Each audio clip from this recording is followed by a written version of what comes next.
13장 1절부터 19절까지 말씀을 찾으셔서 함께 봉독하겠습니다. 욥기 13장 1절부터 제가 읽겠습니다. 나의 눈이 이것을 다 보았고 나의 귀가 이것을 듣고 깨달았느니라. 너희 아는 것을 나도 아노니 너희만 못하지 않으니라.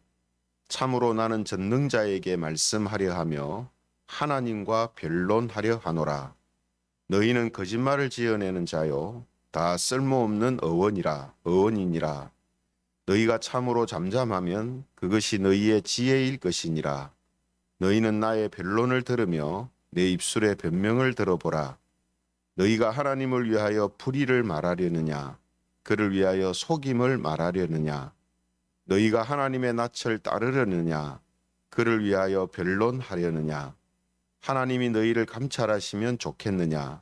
너희가 사람을 속임같이 그를 속이려느냐? 만일 너희가 몰래 낯을 따를진대 그가 반드시 책망하시리니 그의 종기가 너희를 두렵게 하지 않겠으며 그의 두려움이 너희 위에 임하지 않겠느냐? 너희의 격언 같은 재 같은 속담이요 너희가 방어하는 것은 토성이니라. 너희는 잠잠하고 나를 버려두어 말하게 하라. 무슨 일이 닥치든지 내가 당하리라. 내가 어찌하여 내 살을 내 이로 물고 내 생명을 내 손에 두겠느냐? 그가 나를 죽이시리니 내가 희망이 없노라. 그러나 그의 앞에서 내 행위를 아뢰리라. 경건하지 않은 자는 그 앞에 이르지 못하나니 이것이 나의 구원이 되리라. 너희들은 내 말을 분명히 들으라. 내가 너희 귀에 알려줄 것이 있느니라. 보라, 내가 내 사정을 진술하였거니와 내가 정의롭다 함을 얻을 줄 아노라. 같이 읽겠습니다. 나와 변론할 자가 누구이랴? 그러면 내가 잠잠하고 기운이 끊어지리라. 아멘. 오늘은 들어야 할 말, 이런 제목을 가지고 하나님 말씀을 함께 살펴보겠습니다. 욥기를 보면은 이 욥기는 욥과 그 친구들의 대화가 30장이 넘는 이 분량을 차지하고 있거든요. 이 정도로 이 욥과 친구들의 이 대화가 중요하게 다루어지고 있습니다. 그래서 우리는 이 대화 속에서 여러 가지를 우리가 알 수가 있는데요. 당시 신자들의 하나님을 아는 그 지식의 수준과 정도가 어느 정도인가 하는 것도 엿볼 수가 있고요. 또 고난당하는 성도의 마음과 입장도 알 수가 있고, 또 고난당하는 성도한테 어떤 말이 적절한가, 어떤 말이 필요한가 하는 것도 우리가 생각하게 됩니다. 그래서 지금 우리가 욥과 같은 처지에 있는 이제 성도들이 이제 있지 않습니까? 어떤 의미에서 보면은 모든 성도들이 사실은 욥과 같은 비슷한 처지에 있다라고도 말할 수 있습니다. 왜냐하면 성도들이 이 땅에서의 그 삶이라는 것은 사실은 이제 고난 가운데 있는, 그러니까 가난의 여정을 하고 있는 이런 어떤 의미가 있기 때문에 성도들도 사실은 이런 여러 가지 크고 작은 고난 가운데 있는 이런 처지이기 때문에 욥과 비슷한 그런 이제 모습으로 살고 있다라고 말할 수 있거든요. 그러면 지금 욥과 같은 처지에 있는 성도들이 들어야 하고 또 들려주어야 하는 말은 무언가? 이 부분을 이제 우리가 생각해 볼 수 있습니다. 그러니까 여러분들은 여러 가지 어려움들이 있거나 아니면은 이 인생을 살아갈 때에 여러분들이 듣고 싶은 말이 무엇인가 하는 거죠. 그래서 이 시간에는 크고 작은 여러 가지 고난을 겪으면서 살아가고 있는 이 성도들에게 또 들려주어야 할 말씀이 무엇이고 또 성도들이 들어야 할 말이 무엇인가 하는 것을 함께 알아보겠습니다. 욥은 이제 오늘 1절에 보시면은 하나님께서 세상 만사를 주관하시고 섭리하시는 것을 다 보고 듣고 깨달았다. 이제 이렇게 말하고 있거든요. 이것은 앞서 12장에서 말한 내용을 지금 의미하는 것입니다. 그래서 12장에서 이야기한 대로 하나님께서 이 세상 만사를 다 주관하시고 섭리한다는 것을 자신은 보고 듣고 깨달았다. 이렇게 이야기를 하는 거죠. 그러면서 너희 아는 것을 나도 안다. 이렇게 2절에 보면 이야기를 하고 있습니다. 그래서 친구들이 자기들이 이야기하는 것을 자기들만 알고 있는 것처럼 그렇게 말을 하고 있기 때문에 욥이 너희가 지금 이야기하는 것들 나도 알고 만물도 안다. 이런 식으로 지금 설명을 하고 말을 하고 있는 거죠. 그러면서 3절과 4절에 이렇게 말하고 있습니다. 3절과 4절에 보면은 참으로 나는 전능자에게 말씀하려 하며 하나님과 변론하려 하노라. 너희는 거짓말을 지어내는 자요 다 쓸모없는 어원이니라. 이렇게 이야기합니다. 그러니까 지금 욥은 친구들을 보고 뭐라고 합니까? 거짓말을 하는, 그죠? 거짓말을 하는 어원과 같다라고 지금 이야기하고 있습니다. 또 12절에 보면은 또 이런 이야기를 하거든요. 12절에 보면요. 너희의 격언은 재 같은 속담이요 너희가 방어하는 것은 토성이니라. 이렇게 이야기합니다. 그러니까 한마디로 말하면 친구들이 하는 모든 말들이 거짓말이고 하나도 지금 옳은 이야기가 아니다라고 지금 이야기를 하는 겁니다. 그러면서 이제 그만 이야기를 하고 이제 내가 이야기하는 것을 들어봐라라고 지금 이야기를 하는 거거든요. 그러면서 3절 3절에서 뭐라고 했습니까? 나는 전능자에게 말씀하려 하며 하나님과 변론하여 하노라. 이렇게 돼 있잖아요. 이 말은 뭐 하나님한테 따지겠다 이런 의미가 아니라 친구들의 말을 듣고 싶지 않고 하나님의 말씀을 듣고 싶다는 거예요. 친구들의 의견, 친구들의 어떤 뜻, 그걸 듣고 싶은 게 아니고 하나님의 의견, 하나님의 뜻이 무언가를 듣고 싶다는 거예요. 그래서 여러분, 우리가 이 욥의 이 말을 통해서요, 크고 작은 고난을 겪으면서 살고 있는 성도들이 들어야 할 말이 뭐냐 하면 사람의 말이 아니라 하나님의 말씀입니다.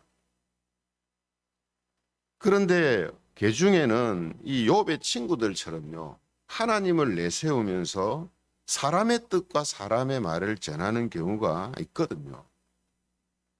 그래서 성경을 보면요, 욥이 오늘 본문에서 친구들에게 한 표현을 하나님께서 거짓 선지자들한테 사용하고 있는 것을 보게 됩니다. 욥이 친구들한테 4절에 뭐라고 했습니까? 너희는 거짓말을 하는 쓸모없는 어원이다. 이렇게 이야기했잖아요. 그러니까 거짓말만 하고 실제로 사람을 고치지 못하는 어원과 같다. 이렇게 했잖아요. 근데 하나님께서 예레미야서에서 이 비슷한 말씀을 거짓 선지자들을 지목하면서 말씀을 했거든요. 예레미야 6장 13절 14절에 보면은 이런 말씀이 있습니다. 예레미야 6장 13절 14절에 보면 이는 그들이 가장 작은 자로부터 큰 자까지 다 탐욕을 부리며 선지자로부터 제사장까지 다 거짓을 행함이라. 그들이 내 백성의 상처를 가볍게 여기면서 말하기를 평강하다 평강하다 하나 평강이 없도다. 그 예레미야 선지자 당시에 이 거짓 선지자들을 하나님께서 이렇게 지금 말씀하시는 내용이거든요. 백성의 상처를 가볍게 여기면서 치료해 주지도 못하며 거짓을 행하는 이런 사람들을 지금 거짓 선지자, 거짓 제사장이라고 하나님께서 말씀을 하셨거든요. 그죠? 그러므로 거짓 선지자들이 지금 거짓 선지자들을 향하여서 했던 표현을 욥이 자기 친구들한테 말하고 있는 거다라는 거죠. 그러므로 우리가 이 땅에서의 삶 자체가 성도들한테는 이 고난의 어떤 여정이라고 할 수 있는데요. 그 고난의 여정 속에서 필요한 게 뭐냐? 말씀드린 것처럼 사람의 뜻, 사람의 의견, 사람의 신념이 아니고 하나님의 말씀이라는 겁니다. 그래서 여기 이제 나오는 욥의 친구들을 보면 뭐 거짓 선지자들이다라고 그렇게 분명하게 말할 수는 없지만 지금 이 욥의 친구들은 거짓 선지자들처럼 자기들의 의견과 신념을 말하면서 하나님을 언급하고 이런저런 경험과 지식을 동원해 가지고 지금 설명을 하고 있습니다. 그죠? 우리가 지금 쭉 보아왔잖아요. 지금 욥의 친구들이 욥한테 지금 주장하는 것은 하나님의 뜻이 아니고 자기들의 어떤 신념입니다. 그죠? 자기들이 믿는 바예요. 자기들의 의견이에요. 근데 이것이 마치 하나님 뜻인 것처럼 말하면서 어떻게 했습니까? 자연 현상들도 이야기하고 자기들이 체험한 것도 이야기하고 이런 저런 지식과 경험들을 막 포장해서 욥한테 막 이야기를 하고 있잖아요. 근데 이것이 딱 전형적인 거짓 선지자들의 그 모습입니다. 잘못된 설교자들, 거짓 교사들의 모습이에요. 어떤 모습이요?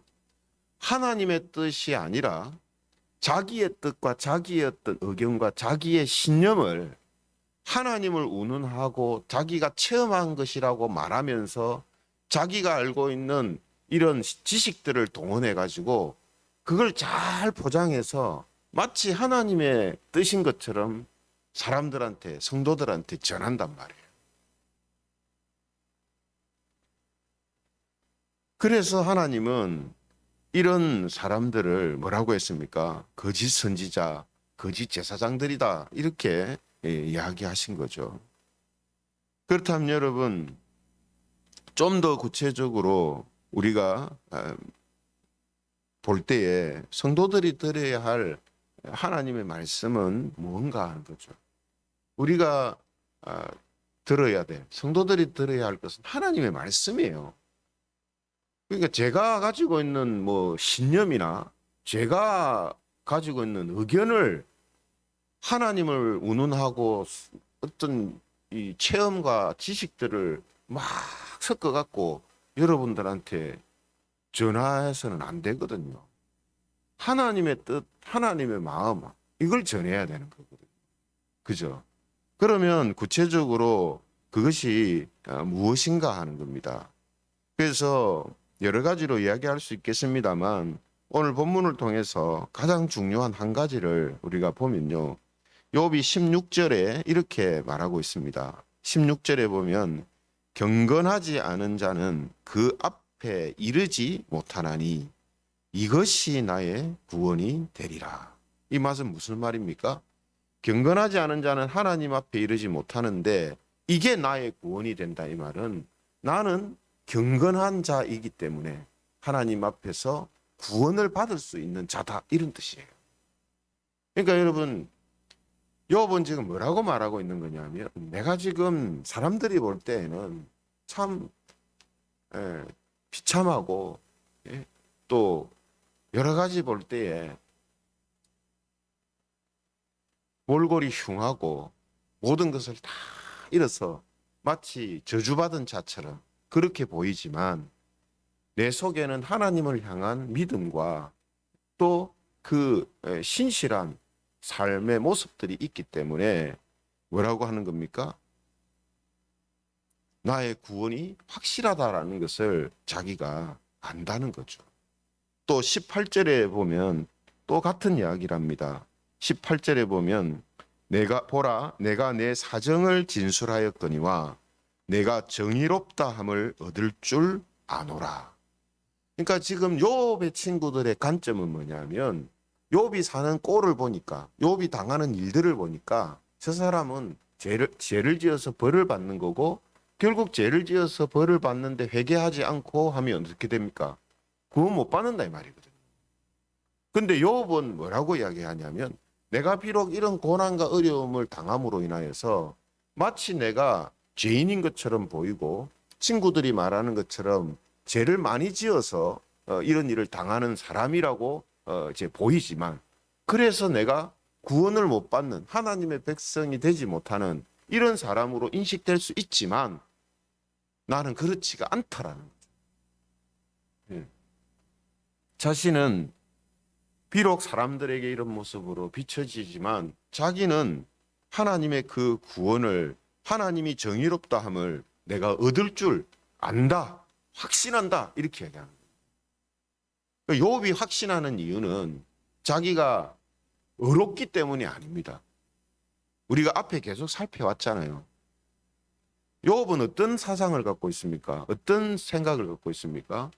자기 스스로 의롭다 할지라도 자기의 의로 가지고는 하나님께 의롭다함을 받지 못한다라는 이런 생각을 욥이 갖고 있어요. 그죠?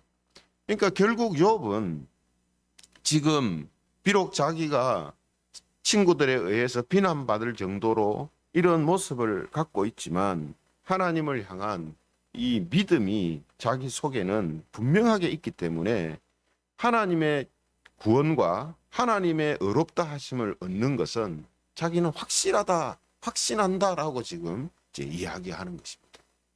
그래서 여러분, 지금요, 욥이 고난 가운데서 듣고 싶어 하는 이야기가 바로 이 이야기예요. 욥이 듣고 싶은 이야기는 이 이야기입니다.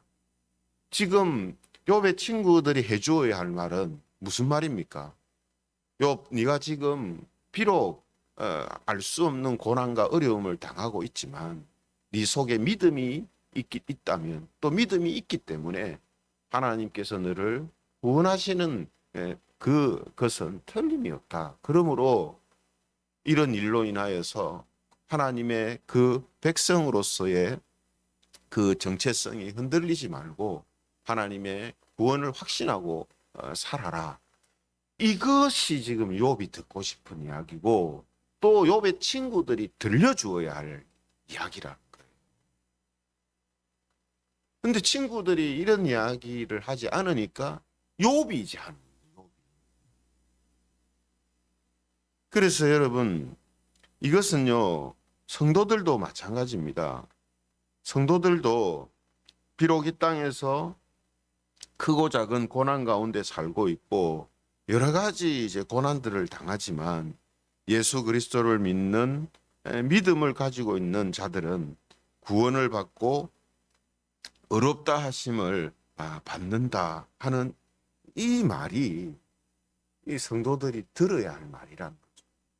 이게 신약식으로 말하면 뭡니까? 복음이잖아요. 복음.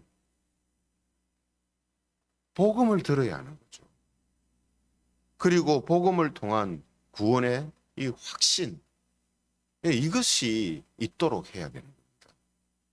그래서 사도 바울은 디모데한테 디모데후서 4장 7절에서 8절에 이런 말을 합니다.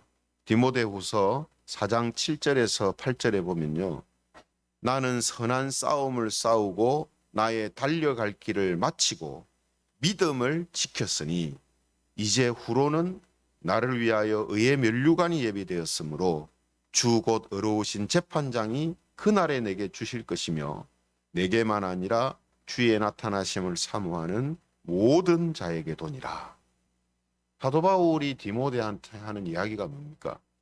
지금 내가 여러 가지 고난과 또 핍박을 당하면서 사역을 감당하고 있고 삶의 여러 가지 모습들이 힘들고 어렵지만 나는 나의 믿음을 지키며 달려갈 길을 마치기 때문에 나를 위하여 의의 면류관이 예비되어 있다.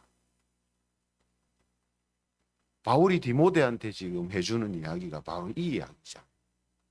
그러니까 지금 바울이 하는 이야기가 지금 이야기를 욥이 듣고 싶은 거예요. 욥은 이 이야기를 듣고 싶은 겁니다. 여러 가지 어려움과 고난 가운데 살고 있지만 선한 싸움을 싸우고 달려갈 길을 마치고 믿음을 지키면 너에게 의의 면류관이 예비되어 있다. 그러므로 실망하지 말고 힘을 내라. 이걸 듣고 싶은 거죠. 이것이 욥이 듣고 싶은 이야기면서 동시에 성도들이 들어야 할 말씀이라는 겁니다. 그렇죠? 그리고 설교자와 교사들이 성도들한테 들려주어야 할 하나님의 말씀. 근데 욥의 친구들은 당대 최고의 이 지식을 가지고 있는 사람들이라고 말할 수 있는 교사의 역할을 할 수 있는 사람들이 이 이야기를 전혀 해주지 못하고 있다. 그러니까 이런 모습이 지금 우리가 살고 있는 이 시대 속에서도 있지 않나 하는 거죠. 그래서 오늘 우리가 이 부분을 통해서 성도들이 들어야 할 말씀, 또 성도들에게 들려주어야 할 말씀은 뭐라고요? 하나님의 말씀. 사람의 뜻, 사람의 의견, 사람의 신념이 아니에요. 그래서 제가 가끔씩 강조하는 겁니다만, 이제 가장 위험한 설교가 뭐냐 하면 사람의 의견과 신념을 체험과 세상적인 지식을 잘 비빔밥처럼 버무려서 교인들한테 딱 제시해 주는 것. 이게 제일 위험합니다. 입엔 달거든요. 입에는 단데 전혀 영양가가 없다. 그래서 성도들이 들어야 하고 성도들에게 들려줘야 할 것은 바로 하나님의 말씀이요. 그 하나님의 말씀 중에 가장 기본적이고 핵심적인 것이 무엇이냐? 복음과 구원의 확신. 복음과 구원의 확신. 이걸 들어야 한다. 그러므로 사랑하는 성도 여러분, 이 시대의 모든 설교자와 교사들이 자신의 뜻과 의견과 신념을 하나님으로 포장해서 전하지 않고 하나님의 말씀을 전하기를 소원합니다. 모든 성도들이 하나님의 말씀을 듣고 싶어하고 또 들을 수 있기를 소원합니다. 오늘도 하나님의 말씀을 듣고 그 말씀이 힘이 되고 위로가 되고 능력이 되어 우리에게 주어진 모든 삶을 또 우리에게 다가오는 크고 작은 고난들을 능히 이기면서 살아가는 모든 성도님들이